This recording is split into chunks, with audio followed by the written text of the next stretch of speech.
இந்த நடராஜருடைய நடனத்திற்கும் என்ன தொடர்பு அப்படின்னு சொல்லி பார்த்தோம்னா, சிவபெருமான் நடராஜராக காட்சியளிக்கின்ற இந்த கோவில்களில் எல்லாம் சிவபெருமானுக்கு சிறப்பு பூஜைகள் அப்படின்னு சொல்லி பார்க்கும்போது ஒரு வருடத்திற்கு 6 முறை தான் நடக்கும். அந்த சிறப்பு பூஜைகளும் அபிஷேகங்களும் நடத்தப்படுகின்ற 6 நாட்கள்ல ஒரு முக்கியமான நாளாக இந்த ஆருத்ரா தரிசன நாள் இருக்கின்றது.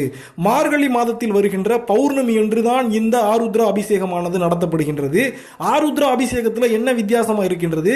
ஏன் நடராஜ பெருமானுக்கு மற்ற எல்லா நாட்களிலும் அபிஷேகம் பண்றதே கிடையாதா, பூஜைகள் பண்றதே கிடையாதா அப்படின்னு நம்ம சொல்லி கேட்டோம்னா, நடராஜ பெருமான் தன்னுடைய அனைத்து கோவில்களிலுமே சந்தன காப்பு சாத்தப்பட்டே அனைத்து நாட்களிலும் காட்சியளிப்பார்.